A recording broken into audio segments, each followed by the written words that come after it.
Hello, everyone. In this video, I'm going to be going over narrative family counseling.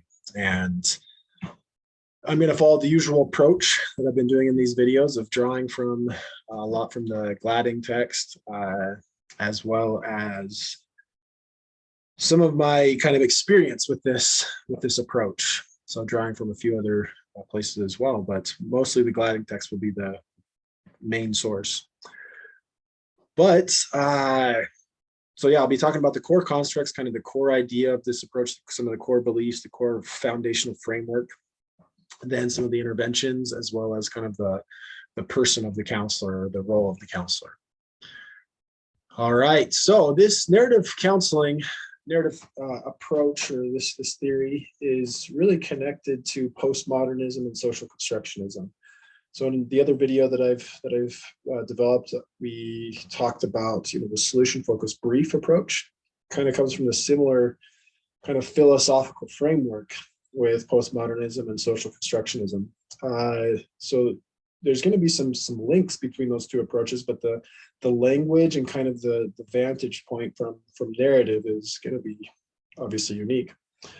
But once again, the idea of postmodernism is that there's no truth, there's no capital T truth, that we construct our lowercase t truth, so just kind of more the individualized truth rather than an objective reality or an objective truth.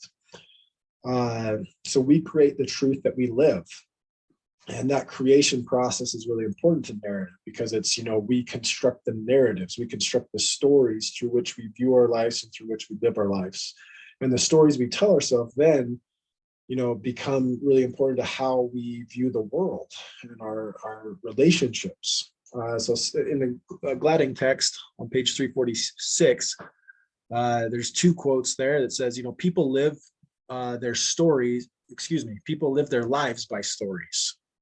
So that's kind of some of the core beliefs that, that our life is a conglomeration of various stories that then have core themes and core, messages to us. And sometimes these stories aren't really, obviously conscious. Maybe it's just kind of underneath the surface.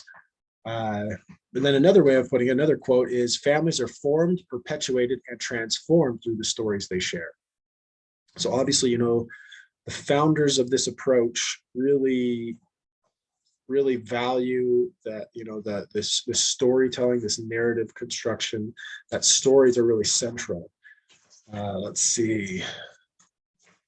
Just remind myself, Michael White and David Epstein are two really foundational figures in this approach. So some of the core phases of this approach is that, the first, phase or piece is that, you need to recognize what is the narrative that's been constructed. Sometimes we're just kind of stuck in a repeat or stuck in, a story that's on, we play it, we rewind it, we play it again. So what is that status quo story that's being told? So that's kind of the first, step of working with clients is, when working with the family, is what is the family story? What is the family, repeat story, repeat message, repeat cycle that they're going through?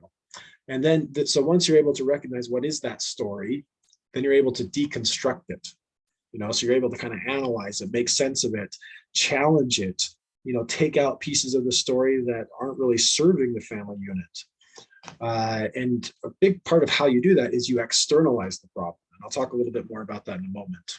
But then, so once you've kind of recognized what is this dominant narrative that's being played, then that's, the family unit with the counselor has deconstructed it. They kind of sparsed it out and recognize, these pieces, these messages in the story are not serving us. Then they're able to reconstruct the story, reconstruct the narrative that does serve the family. So I'm going to go back right now to this idea of externalizing the problem. So once again, this is a similar. So it's kind of similar to, how can I separate this problem from the individual? So it's trying to say, the problems don't reside in the individual. How can I see them? I was like, okay, the problem's out here outside of me. I am not my problems. My problems are near me. They influence me, but I am not my problems. So this idea of, in Gladding, the quote is, that the problem becomes a separate entity. That's the quote. But then, that separate entity then frees the individual from the negative self-narratives or family narratives. And that allows them to move towards reauthoring their existence, reauthoring their story. So reauthoring is a big part of narrative as well. How can I reauthor the way in which I am in the world, the way in which the family unit is in the world? Okay, so some of the interventions, as I just talked about, externalizing the problem is really important. But some of the ways that you can do this and why you would do this, so to elaborate even more on this, because that's a big part of the intervention, is the family system. If they're saying, okay, this person isn't the problem is the problem, so then they can all band together against that separate entity, that problem in the family. So it kind of helps avoid scapegoating and can enhance cohesion and teamwork against this common issue. So one example of this is, I didn't necessarily use, sometimes what narrative counselors can do is they give a name to the problem. So they name the problem that's external from the family. So I was working with a family where the father and the son, the 14-year-old son, would kind of get in this gridlock. And the son talked about how he felt like, when my dad's coming to talk to me, it's like I'm in we use this metaphor of him being in a castle, and he's sending soldiers up to the terrace there, with archers at the ready to fight. And so he felt like his dad was coming in with his armies to fight, but the dad actually said he doesn't even feel like he's coming to fight. He doesn't want to fight. He's just coming as a little peasant, basically coming to the castle. But then there's all this big army ready to attack. So that problem, if I was to have more directly utilized, narrative with this family, we might have named this problem as on guard. That's the problem, on guard, because, the guards are ready to fight this little peasant, and the peasant is noticing, okay, the soldiers are on the ready, they're on guard. So this idea is then, the family could say, okay, here's this story that we're telling, and maybe a chapter in the story is called On Guard. That we're noticing that's the family kind of dynamic that they're working on. So then, once you externalize this problem, if I was to have done this with this family more, it's okay, so what is this on guard problem? How does that influence the father? How does that influence the son?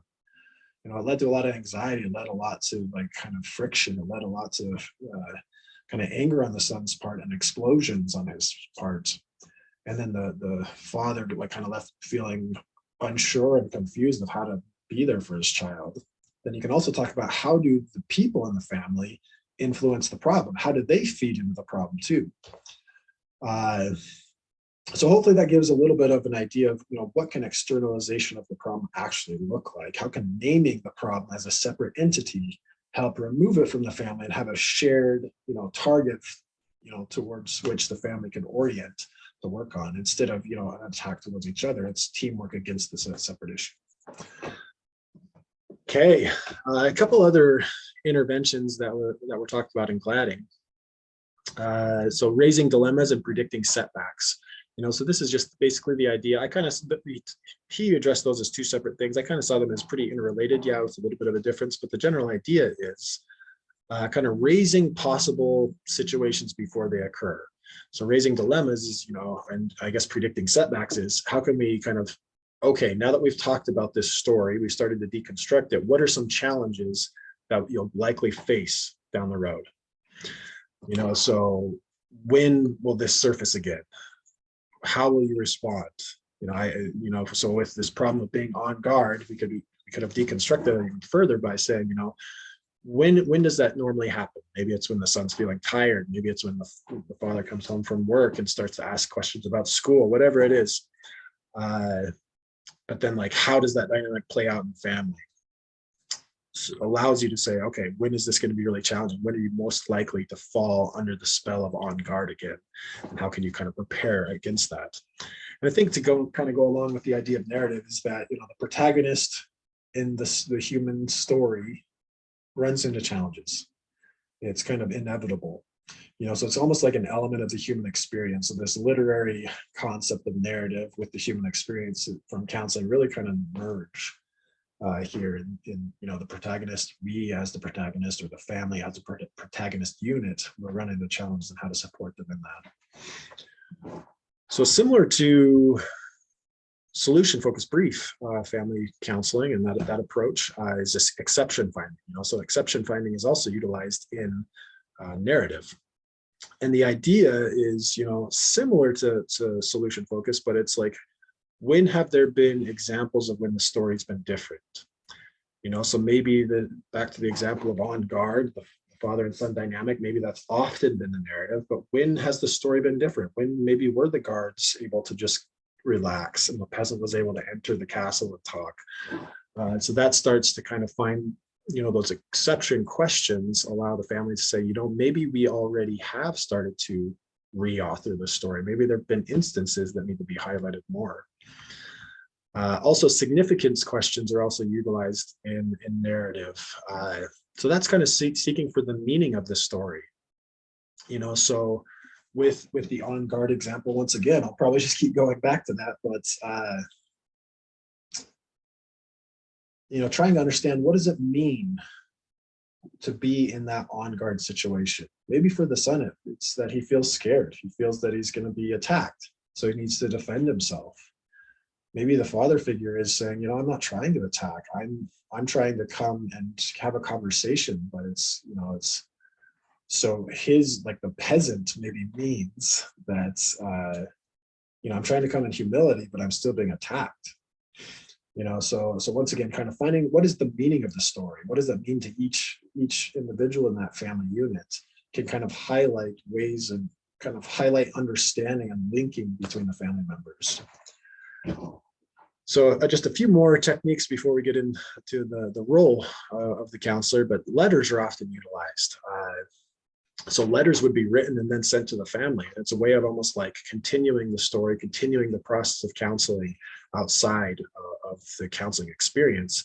And it allows, by having the process that the counselor's seeing, and the themes that the counselor's seeing, and the story that the counselor's seeing, and how they're kind of trying to reauthor, allows the story to be referenced back to by the family throughout the week. So they can reference back and kind of see, okay, they remind themselves, so that it can be more of a continuous process rather than like just once a week and kind of fractured. Celebrations and certificates are also utilized, so they're like maybe near the end of counseling, celebrations would occur. Like I talked about how sometimes that can be a big deal, like how they can just see it as like a victory occurring of seeing how far the family's come, the new story that they've written for themselves, and like almost like having a party of sorts around that, celebrating that, giving certificates. From the Gladding text, there's like a certificate of accomplishment that can be printed off and given to the family. And in the end, Gladding didn't really talk about this, but it's kind of implied in this approach. But seeing life as a book or as a story allows you to say, what have the previous chapters been in my life? What are maybe the names of the chapters? Some individuals in narrative kind of have this idea of naming different titles, different chapters in your story. So kind of naming that historically, what have those been? What's the current chapter that I'm facing? And then what do I want the title of my next chapter? How do I want to reauthor and rewrite the next chapter of my life? So yeah, those are just a few ideas of some of the interventions, but really the person of the counselor, the role of the counselor is a non-expert. Once again, there isn't really a truth to be had. There isn't a truth to impart to the counselor or to the clients or the client family. It's to help the client family find their truth, find their new story that better serves them.